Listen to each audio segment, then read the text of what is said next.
Jackson,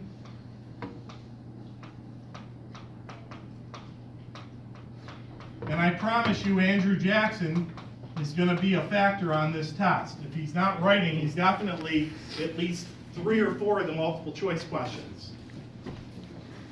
When we talk about Jackson, we really historically talk about 2 things. One, we talk about Jackson as president and his ruling style. He didn't listen to his cabinet. He listened to his kitchen cabinet, right? He stuck up for Peggy, even though the other cabinet wives didn't like that. The Force Act with the nullification crisis in South Carolina. He destroyed the bank with Nicholas Bill. Okay, he put the money in pep banks. It ended up leading to Species Circular. What else do we know about Jackson? All of his vetoes, the fact that he's criticized by people for being almost like he was the king. That famous cartoon, King Andrew I, right? The Maysville Road to punish Henry Clay. Jackson's the 7th president, he's nothing like the first 6. I use the example, if Jackson was going to, and his followers who were going to drink in a tavern, those days or now, it would probably be tobacco chewing and beer drinking out of a can. Whereas the followers of the first 6 presidents, particularly John Quincy Adams before, were much more sophisticated, would drink sips of brandy, right, in some sort of fancy highfalutin place. So it's just a stark contrast in the people that like Andrew Jackson compared to before. But the age of Jackson really is birthed because of an election, the election of 1824. The age of Jackson, the roots are an election of 1824. And to understand the rise of Jacksonian democracy, as we call it, that's the second part of what's important. Jacksonian democracy, you really have to understand what happened in this election, and even understand Jackson. First of all, how is Jackson famous? How do Americans know him? Dakota is a household name. What did he do before he ever ran for president? That'll be definitely what happens while he's president, you're right, and he's ruthless with that, but and he did beat some Seminoles up in Florida, but even before that, where did he gain national? General. He was a general, right? He's a colonel and a general. He's the Battle of New Orleans. He's a nationally known name, Andrew Jackson, all right? You know, that song, in 1814, we took a little trip. Along with Colonel Jackson down the mighty Mississippi. Took a little bacon and that song's a hit, okay? That song's a hit, and that song is about Jackson long before he ran for president. After that war, America has one political party, we call it the era of good feelings, the Federalists are dead. And yet, that doesn't last long, does it? Because in 1824, 5 candidates run for president. So much for one political party, it calls for more of a nightmare, okay? Among the 5 are, you ready? Jackson, John Quincy Adams, his daddy was the 2nd president, Henry Clay, John C. Calhoun, and a guy named Crawford, William Crawford. These guys all have regional connections. Jackson is from the West, but he sort of transcends sectionalism that dominated the era because he's nationally renowned for his war prowess. All right? So we don't think of him as a sectional candidate.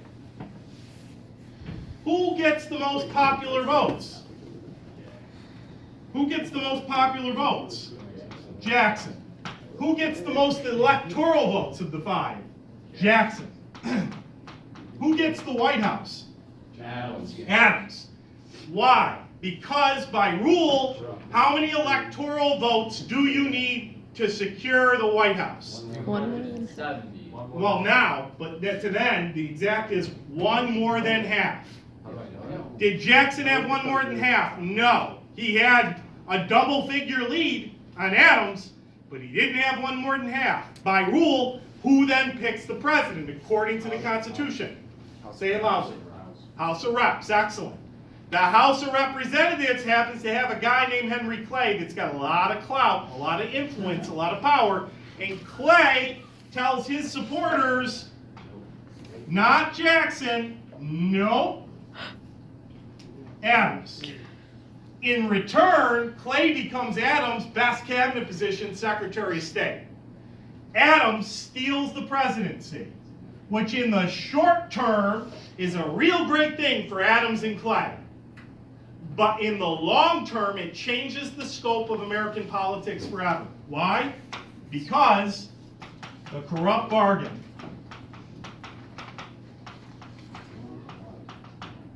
Is what Jackson supporters called it, and they cried.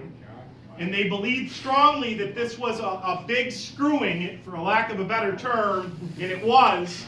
And they galvanized, and from 1824 to 1840, 7 times more people would vote for president because the property restrictions for voting would change.